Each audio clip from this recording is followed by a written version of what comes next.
There was a person once, let's call her Maya. She's standing in her kitchen, frozen, staring at her phone. Her partner just texted, "We need to talk." 4 words. And suddenly, her chest tightens, her hands go cold, her mind spirals through every possible disaster. She's already apologizing in her head for things she hasn't done, already bracing for abandonment, already small. This isn't paranoia. This is a nervous system that learned long ago that love always comes with conditions and withdrawal.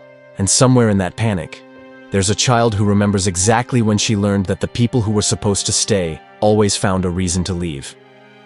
Here's the truth. When someone drives you crazy, when their behavior triggers disproportionate rage, anxiety, or despair, it's rarely about them. Psychologists call this phenomenon transference, but that clinical term doesn't capture the violence of it. What's actually happening is that their present-day actions are colliding with your unhealed past. They're not just annoying you, they're activating an old wound, one that never properly closed. And buried in that reaction is a memory, often unconscious, of someone who hurt you when you had no power to protect yourself.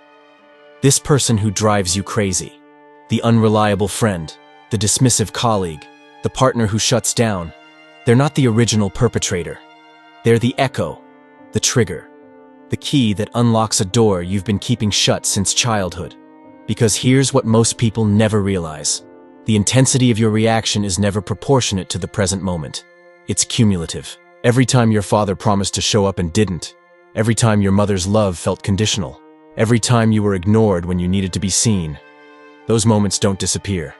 They compress. They wait. And then someone does something even remotely similar, and suddenly you're not 35 years old having a minor disagreement.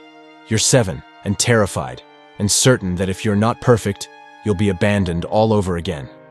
The roots go deep. Attachment theory, pioneered by John Bowlby, shows us that between birth and age 7, we form internal working models of relationships based on how our caregivers respond to us. If they were consistent, attuned, emotionally available, we develop secure attachment, a baseline belief that people can be trusted, that we're worthy of love, that conflict doesn't mean annihilation. But if they were inconsistent, neglectful, emotionally volatile, or simply absent when we needed them most, something else forms instead.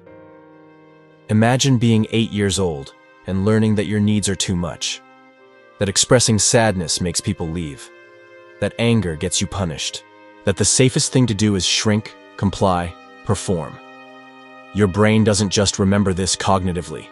It encodes it as truth, as survival protocol, as the way the world works. And so you grow up with a nervous system that's always scanning for threat. As Bessel van der Kolk documents in his research on trauma, the brain stores these early relational patterns not in explicit memory, but in the body. In the way your stomach drops when someone's tone shifts, in the way your throat tightens when you sense disapproval, in the way your entire system floods with cortisol when someone you love goes quiet. This isn't just emotional reactivity. It's biology. The amygdala, your brain's threat detection center, becomes hyperactive. It learned early that relationships are dangerous, that abandonment is always imminent, that you have to stay hypervigilant to stay safe. And the prefrontal cortex, the part of your brain responsible for rational thought, perspective, emotional regulation, gets bypassed entirely when you're triggered. That's why someone canceling plans can feel like betrayal. Why a partner needing space can feel like rejection. Why criticism at work can feel like proof that you're fundamentally defective. Your adult brain knows these reactions are disproportionate, but your nervous system is still operating on data from decades ago. But here's what most people never realize about this pattern. The person who drives you crazy isn't random. You're not equally triggered by everyone. There's specificity to it. And that specificity is the roadmap.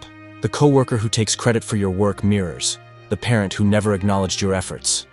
The friend who's always late echoes the caregiver who made you wait. Uncertain, unimportant. The partner who withdraws during conflict recreates the emotional abandonment you experienced when you tried to express needs as a child. Carl Jung called this phenomenon projection. We don't see people as they are. We see them through the lens of our unresolved wounds. But it's more than projection. It's recognition.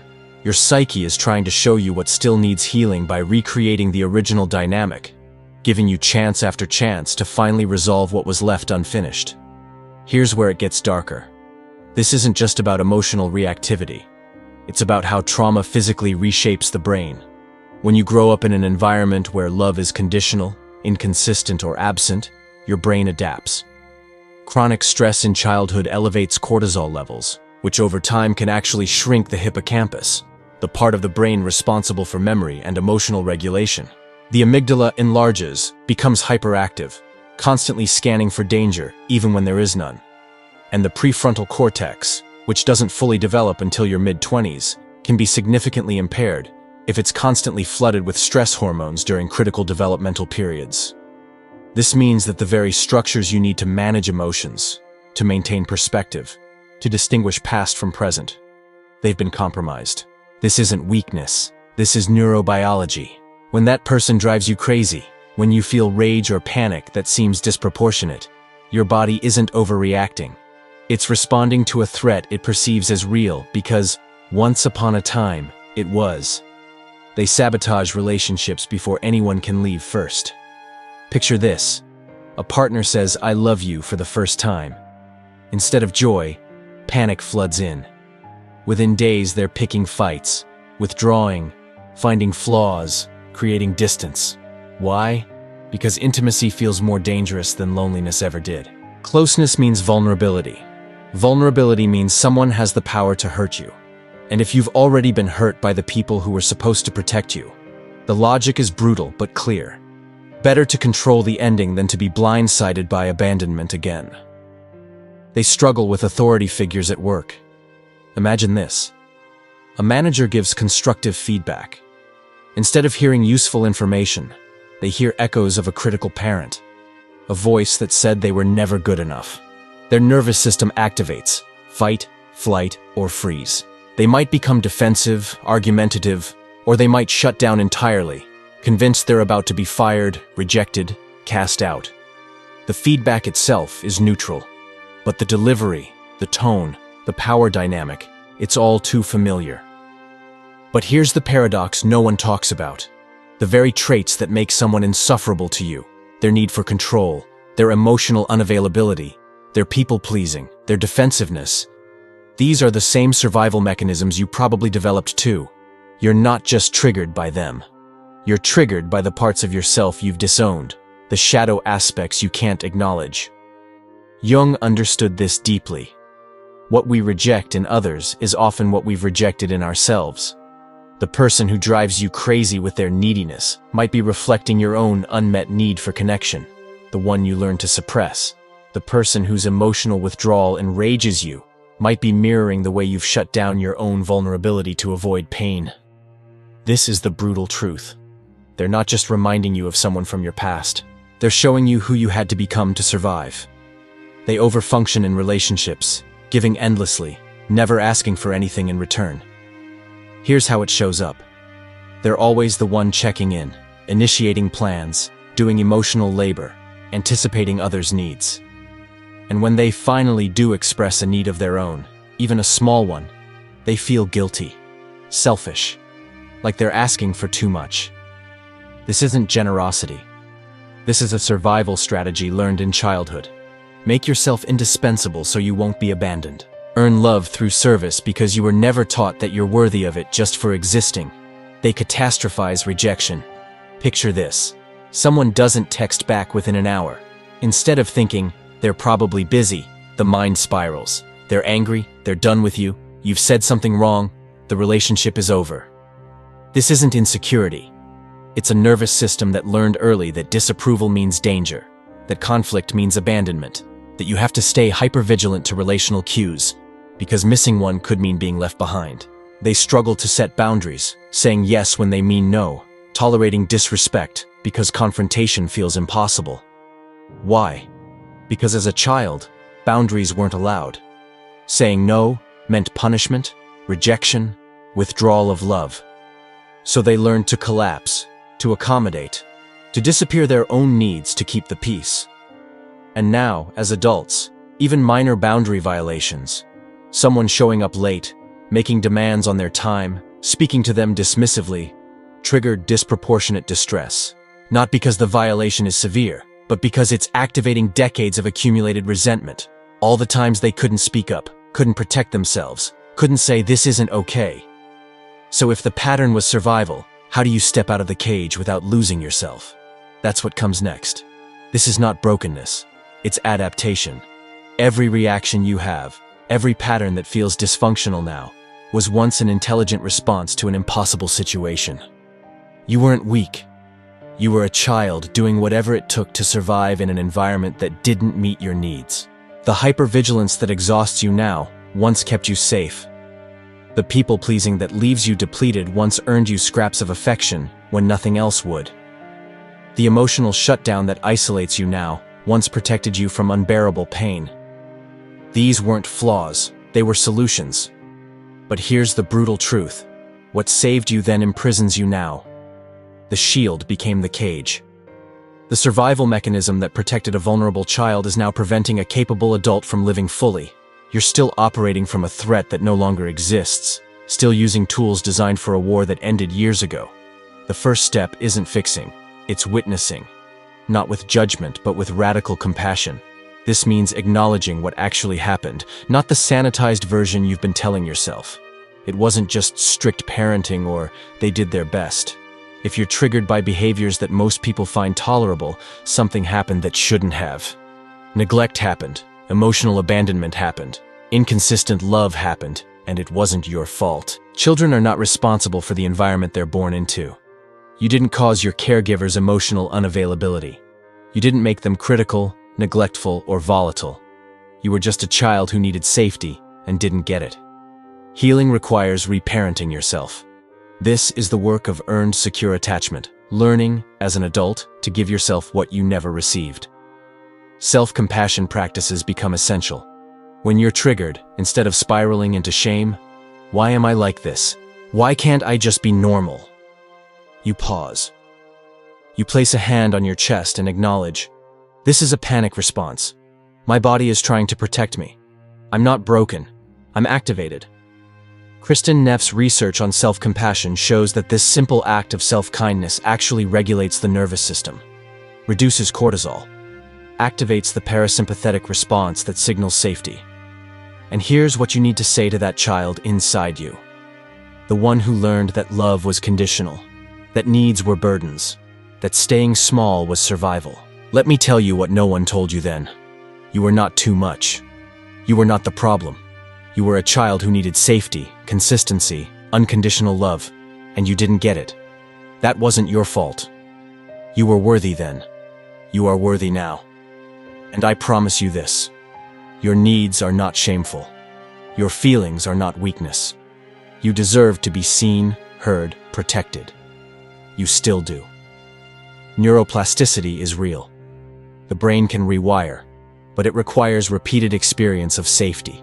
Each time you choose differently, each time you set a boundary and survive, each time you ask for what you need and aren't abandoned, each time you sit with discomfort instead of fleeing, you're creating new neural pathways.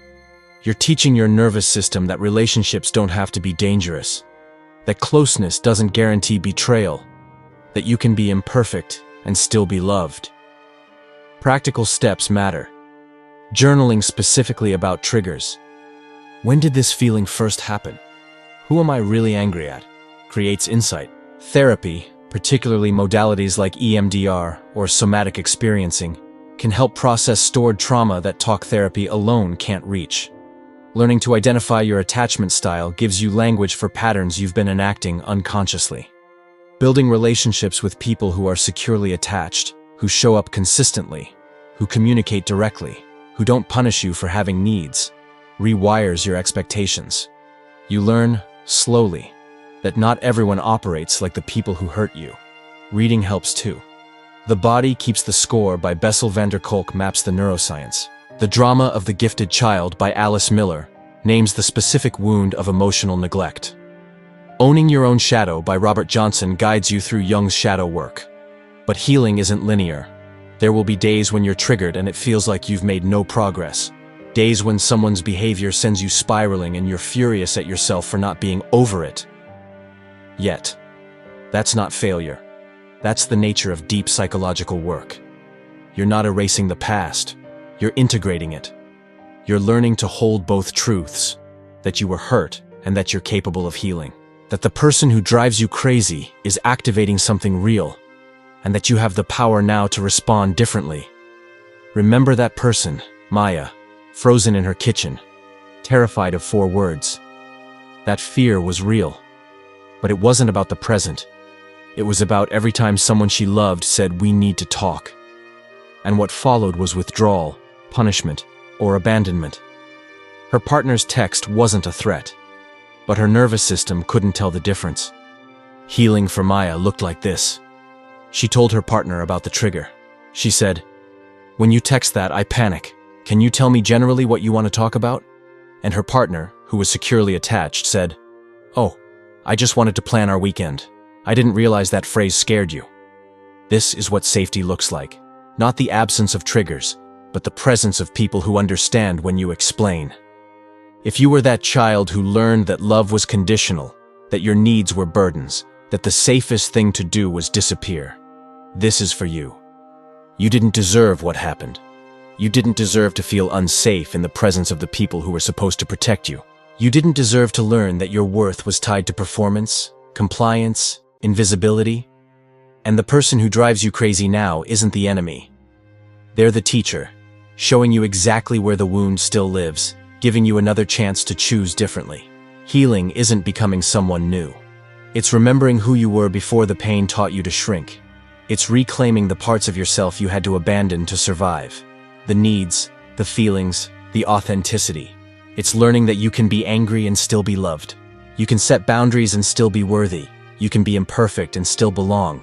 So ask yourself, what would change if you stopped seeing your reactions as flaws and started seeing them as information?